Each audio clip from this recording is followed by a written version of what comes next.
Hey everybody, it's Mike from the Mike Wagner Show, powered by Sonic Web Studios, brought to you by our official sponsor of the Mike Wagner Show, international warring author Mia Molson's The Missing, available on Amazon and coming soon, Missing 2 by Amazon. Double the fun, double the suspense. Check it out on Amazon. Also, Mike Wagner Show is brought to you by Illuminati, the think tank of the future. The Sweet Summits by Serena Wagner, based on the life of King David, now on Amazon. And High Time Music, check out the latest at hightimemusic.com. We're here with a terrific lady who's a Portland-based singer, songwriter, folk artist, originally from Long Island. She began her career listening to music of her parents' favorites. Mom bought her first guitar, and Dad made mixtapes and harmonized the Beach Boys, and served as a teacher in Germany, Vermont, and Washington, Oregon, and taught ukulele in 23. She had a previous release called Dreams and Ghosts, a family album, and also we got The One Who Remembers. We'll talk more about that. Live, ladies and gentlemen, at Plus Studios in beautiful downtown Portland, the amazing Portland-based singer-songwriter, originally from Long Island, also folk artist with The One Who Remembers. Ladies and gentlemen, the multi-talented Avery Hill. Avery, good morning, good afternoon, good evening. Thanks for joining us today. Great to be here. Thanks for having me. Well, it's great to have you on board. Avery's here, Portland-based singer, songwriter, folk artist. You're originally from Long Island. Began a career listening to music of your parents' favorites. Mom bought your first guitar, and your dad made mixtapes and harmonized the Beach Boys. You served as a teacher in Germany, Vermont, and Washington, Oregon. Also taught ukulele in 23. You have a new release called The One Who Remembers. We're talking about the title track and some of the albums as well, along with Dreams and Ghosts, a family affair. Before getting all that, Avery, tell us how you first got started. How I first got started with songwriting or in music in All the general? way back, all the way All back. the way, all the way back to the very beginning. Yeah, Well, yes, all the way, definitely. good doctor. All the way, good doctor. To the hardest you go. How much time do we have? No, I definitely think about the roots of my work in music in my dad's Volvo station wagon, listening to those mixtapes, listening to what was, I think, I don't know if it's still called this, but at the time it was called the Oldies Station, listening to all that great boomer music. And just learning a bit about how songs work and why they work and how effective they are. And I will always remember my dad asking the question sort of rhetorically, isn't it so interesting that we only have a set number of notes and a set number of chords, and yet people just keep writing songs? And I think that was a seed that was planted very early on to say, like, yeah, we're never really going to be done writing songs. So just a very early invitation.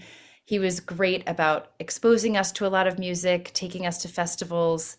My mom was much more the very dutiful schlepper to all the musical instruments, was at every recital, still comes to every show here in Portland. Just unbelievable. She lives close by. So definitely got a lot of support from my parents in my musical explorations. But I had originally planned and hoped to be a classroom teacher. And so that's why I moved to Portland. And when I figured out that that was actually not going to be the case, I sort of ran off to lick my wounds, if you will, and figure out, okay, well, that's what I had thought I was going to do. It's not what I'm going to do. What do I do now? And I found my way into the doors of a nonprofit music organization here in Portland called Artichoke Music. I Hmm. took my first songwriting class, and Nice. I had done a lot of, so I mean, I'd done my own songwriting up until then, but it was the first time I had ever discovered a community of songwriters here. And it was the first time I ever thought, oh, maybe I could do this a bit more seriously, not so much as a hobby, but really take this to the next level. And ironically enough, I found my way back to teaching. I still do teach ukulele and I love it. I've started teaching more songwriting. It's a really lovely balance to the work that I do creatively. Oh my gosh, that's so amazing. Teaching to singing and teaching music as well. That is a great journey. I love that. And was that one precise moment for you that simply influenced you into what you're doing for the rest of your career, besides listening to mixtapes and the Volvo, mom being a dutiful player and all that? What was that one light bulb says, this is it? Oh, that was definitely so. Okay, yes. So foundations laid with all that great boomer music, my mom's Joni Mitchell records, Carol, discovering Carol King, all of those. But I will say that the real light bulb moment was when I went to the Newport Folk Festival with my dad and I heard Dar Williams perform for the first time. Oh And wow. that really blew my like my little songwriter mind, that you could write about that stuff, and you could write with that kind of language and that sort of I just loved the way that she phrased things, the rhymes that she chose, just how she arranged the songs and what she was writing about really resonated with me as a young person, and that really opened the floodgates of what I wanted to write at that point. Hmm. And besides your mom's music, like with Joni Mitchell and his dad's Beach Boys and just about everything, what are some of your other favorite singers, songwriters, and musicians growing up? Sure. So Dar Williams really opened the world then to a whole new generation of folk artists. Gillian Welch was really important. Anais Mitchell, actually went to college with Anais Mitchell. She was a bit ahead of me, so I very much looked up to her and have really enjoyed following her career and her success. Those would be the main two that I could think of. That I've really stuck with and said I'm going to sort of invest in and really listen to their development. Patty Griffin's been very influential. Going back, I always love going back and listening to John Denver, Phil Oakes as well. I try to take a wide gamut. And I will also say that in the course of my teaching, one of my favorite things about teaching music is how much I get to learn about other artists, not Hmm. always singer-songwriters, but learning more about where folk music comes from and all the influences that come into folk music, from the blues, from Cajun music, from early country music. Just diving into music history has also been extremely inspiring for me. It hasn't quite found its way maybe into my creative writing, but that's coming, I think. Hmm. And you've got the works as well too, especially with the one who remembers. We'll be talking about the title track, the nest, echo, lullaby, and more with Avery Hill. But first, listen to the Mike Wagner Show at the MikeWagnerShow.com. It's powered by SoundWeb Studios. Visit online at SoundWebStudios.com for all your needs. Look at a professional website with our breaking budget. Sonic Web Studios is the answer. Sonic Web Studios offers fast, affordable custom web designs that blow the competition away. Call today 1 800 303 3960. That's 1 800 303 3960, or email to support at sonicwebstudios.com. Mention the Mike Wagner Show, get 20% off your first project. Sonic Web Studios, take your image to the next level. Also, time to give official shout out to our official sponsor of the Mike Wagner Show, international warring author Mia Molson-Zia. If you love fast-paced mysteries, you'll love Missing by Mia Molson-Zia, available on Amazon and paperback and ebook. Missing is fast-paced and intriguing with an unforgettable twist. It takes place in 4 countries, 2 strangers, one target, where truth is illusion and those who love be the first go missing. It's available on Amazon and paperback and ebook. Missing by Mia Molson-Zia has gotten great reviews. An Evil Evident Doors by Howard celebrities, including Joanna Cassidy, Forbes Riley, and Minells. So grab your copy today for Goes Missing by Mia Molson-Zia, available on Amazon. Coming soon, Missing 2 on Amazon. Double the suspense, double the fun. Check out Coming Soon to Amazon.com. Also, Mike Wagner Show is brought to you by Illuminatical, think tank of the future, bringing scientists and engineers together from all over the world, creating a method to construct a renewable generator. This unique product operates on a closed loop system, generating more energy internally than it needs to function. The electricity can be used to run everything from homes, power grids, phones, laptops. This power source is renewable, highly scalable, most importantly, self-regenerating. Visit facebook.com/Illuminatical. That's ELLUMENIPTICAL today. Also, Mike Wagner Show is brought to you by The Sweet Psalmist by Serena Wagner, based on the life of King David, including 30 exquisite paintings in King David's Psalms. The Sweet Psalmist gives a new perspective on David through the Psalms he wrote in his time as the shepherd war started and complicate your turbulent relationship with King Saul. It's a story of love, betrayal, repentance, hope, and more.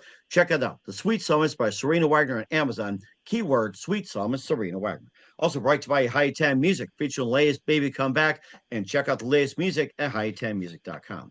Also, check out the Mike Wagner Show at the MikeWagnerShow.com and any mobile device. Take us with you anywhere you go, 40 podcast platforms, heard in 100 countries. Subscribe to us on Spotify, YouTube, Facebook, Instagram, LinkedIn, Twitter, TikTok, also BitChute, Rumble, and more. And for great gift ideas, go to Amazon.com. Check out the Mike Wagner Show podcast, T-shirts, pop sockets, throw pillows, tote bags, hoodies, makes great gifts 24/7. Go to Amazon.com. Check out the Mike Wagner Show podcast. If you're interested, email me, the Mike Wagner Show at gmail.com, or you can leave a comment in the episode section. And for more great gift ideas, go to amazon.com/me and Wilson Zia. Great books, missing ones, wrinkles, and merchandise and more. Support the Mike Wagner Show today on Anchor FM, PayPal, and the MikeWagnerShow.com.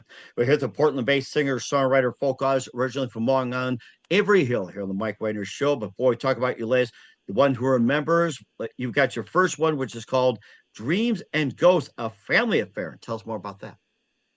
Yeah, so that was my first full-length album. And it was a bunch of songs that were inspired by my family history. I grew up with just wonderful stories about my ancestors. I felt like I knew them. I felt like I had learned a lot from them, even though I had never met them. And I wanted to capture some of those stories in song, just because that's, I was a songwriter. So I thought of it sort of as like a family photo album, but instead of photos, they were songs, as sort of snapshots of their lives. That's interesting. You also had one of their big hits, "Hello and Goodbye." Yes, that was a song actually that wasn't necessarily inspired by any one particular ancestor, but I that's one of those songs that I wrote in a flash in 15 minutes, in which I think I just sort of opened a portal, like that is somebody else's Oh, story that wow. sort of Okay. came through the pen, that fit sort of with this other cast of ghost characters that I was writing about on that record. And this leads you up to the one who remembers, and tell us more about that one.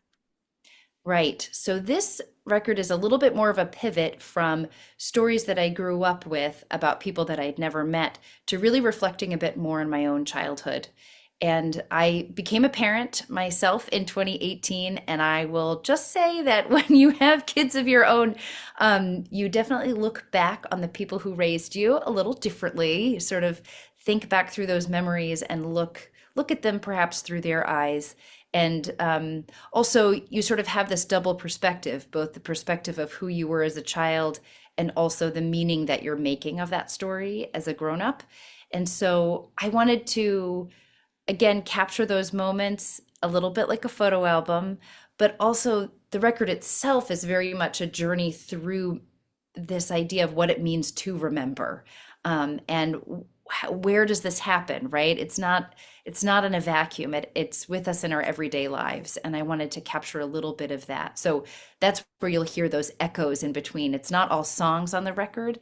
There are a couple little audio postcards there for you as well. Oh, I was just going to talk about those echoes, up to four of those things. That's amazing. Yes, that was a really fun way to think about the record as really a journey through, somebody's everyday life, those moments in which these memories come to us.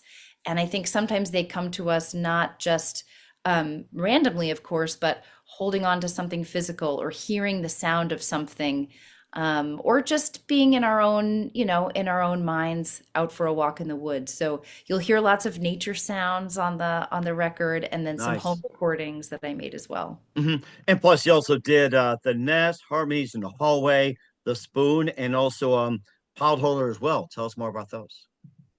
Sure. Well, The Nest is a song that I wrote for my great aunt Carolyn. She was one of the ones who told me a lot of the stories that I wrote about on Dreams and Ghosts.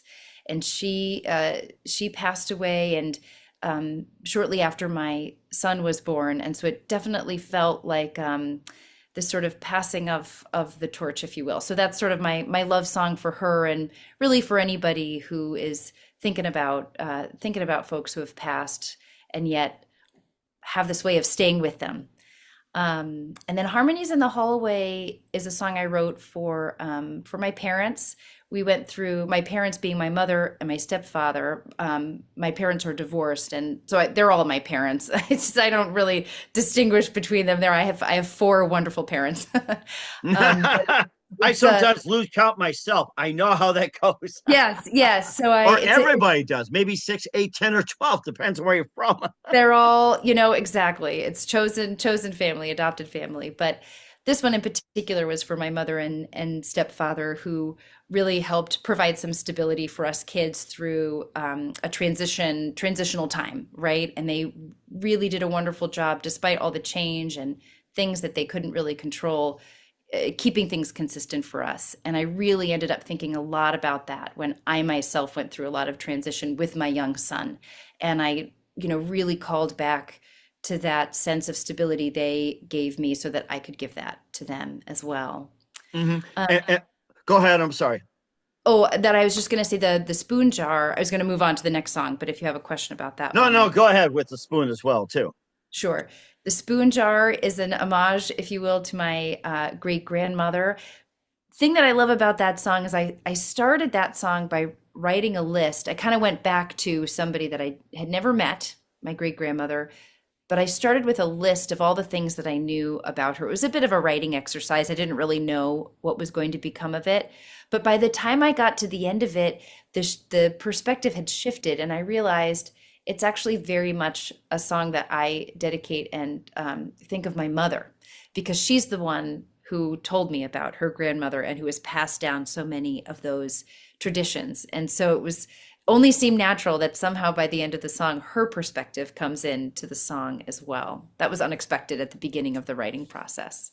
Hmm. And of course, continue on, family, ancestry, all the love and everything. Walk through the door, and also the good that I can do, and also roll down the river. Tell us more about those. Sure. Okay. Walk through the door. I mean, I love all my children, all the songs on the album, but Walk Through the Door is one of my very, very favorites. I'm not quite sure why, but the thing I find so interesting about that song was, again, I gave myself a bit of a writing assignment with that. I wanted to write from the perspective of a house that we lived in, again, during this time of transition, same time period as Harmonies and the Hallway. And by the end of the song, I had this song from the perspective of the house, but it's in 6/8 time. And on the record, there's an accordion that is just, oh, so great. We have a wonderful accordion player here, Jenny Conley, who plays with the Decemberists, which folks might know, a great band out of Portland here. So pleased she got to play it on this particular track and on a lot of the album as well. But it sort of makes it sound like we're sailing on the ocean. And I thought, well, that's sort of weird. This is a song about a house, but it sounds like I'm in a boat on the ocean. And yet, isn't that sort of what home Hmm. is, right? Boat This on an place of ocean, house on stability. an ocean. I like the connection. Yeah, yeah. So I had a lot of fun with that. Um, the Good That I Can Do is preceded. I really love that one too. It's a song I wrote for my grandfather, and it's preceded by one of those echoes. This is the echo that actually has talking in it. The rest of the echoes, again, are sort of nature sounds, home recording sounds, nobody really talking. But for that echo, I put together an excerpt from his exit interview with the US Air Force. He was a Mm. general, retired the same year I was born. So I only ever knew him as a grandfather. And when my brother came across this exit interview as part of the oral history program, I listened to it and it just gave me a whole different view on his life and his work in the military. And so I wanted to sort of set that up. There's a lovely section about the first time that he ever piloted an airplane. Oh my That goodness. really gave him the bug, if you will, and he ended up becoming a fighter pilot, fought in the Korean War, came home and served in the military, as I said, until he retired, mostly at the Pentagon in Washington, D.C. Oh wow. Yeah, so The Good That I Can Do is a song that is a little bit about reckoning with how we are different from our families and yet hold on to the things that we take from them, right? I, could not have done the work that he did, but so much of the work that I do is inspired by the work that he did, just sort of finding my way into what that sense of service looks like for me. So that's a bit of my love song for him. Oh my goodness. That is so amazing about the Air Force. I didn't think they would be recording eggs of Venus. My wonder is how do they get a hold of it? Is that like classified or something? No, actually, it's all public domain. It's a part of the oral history program. They interview, I think, almost everybody. They're just as I said, my brother found it and sent me the link, and I just really enjoyed listening through the interview. I'll have to get a hold on one of those. Maybe I can come up with something. I like that. You learn something new every day. And besides writing about family, ancestry, children, the roots, and everything else, what else do you base your lyrics on?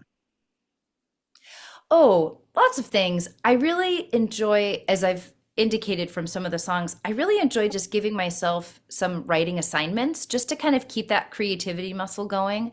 Oftentimes, I really don't know where I'm going with it. Lately, I mean, this project was very much about family and remembering, but I really enjoy writing from different perspectives, exploring different characters. I think a lot of my writing lately too is shifting towards more of a present perspective. I think we're, at an interesting time here in our culture, our society, our politics, where I think art and music can be really an important tool for listening and for telling stories in a way that audiences may not be open to listening to unless it comes through the course of a song. So taking some chances in that regard, and just continuing to find my own voice for the present moment of what I see, what I feel, what I think is worth sharing and putting out there. That is something as well, too. And we got more with Avery Hill on The One Who Remembers. We'll get that in just 1 minute. You listen to The Mike Wagner Show at themikewagnershow.com, powered by Sonic Web Studios, brought to you by official sponsor of The Mike Wagner Show, international warring author Mia Molson Missing. Also brought to you by Illuminatic, think tank of the future. The Sweet Songs by Serena Wagner, based on the life of King David, now on Amazon and High Time Music. Check out the latest at hightimemusic.com. We'll be back with the multi-talented Avery Hill of The One Who Remembers after this timeout. We're back with the melted talent Avery Hill, Portland-based singer, songwriter, folk artist, originally from Long Island, with The One Who Remembers here on the Mike Wagner Show. And we'll be playing the title track at the end of the audio interview. So we encourage everybody to do that. And just one more thing, where can we find The One Who Remembers and all your works at, Avery? Sure, you can take a listen to it on my website, averyhill.studio. It's also available on Bandcamp, Spotify, iTunes, a lot of places, YouTube. You'll find it out there. But if you want the hub to all of it is my website, averyhill.studio. And we'll certainly check that out too. And Avery, just a couple of things here. We'd love to have you back on as well. What else can we expect in 2025 and beyond? Right. So I will mostly be promoting this new album through 2025, traveling around where I'm here in the Northwest and also around other parts of the country with this album, performing and teaching. But interestingly enough, when I sat down to make this album, I had a whole other 8 songs that didn't make it. So I'm hoping there will be another record out soon. Again, sort of with a pivot. Those songs were a little bit more of a pivot to the future. So I'm looking forward to continuing to share those songs in bits and pieces and hopefully get started on a new record soon. And as soon as that comes out, we're looking for him in the future as well, too, Avery. And who do you consider biggest influence in your career? Oh my goodness. Artistically or In general. Oh my goodness. Well, I got to go back to that moment with Dar Williams was so influential. But I will also say that I want to give another shout out to the wonderful songwriter community here in Portland. Really made me believe that I could put myself out there and do it more professionally. So I think we need both. I think we need those stars to guide us and those communities to support us. And they're doing a great job as well, too. And what's the best advice you can give to anybody at this point? To any songwriter? In general.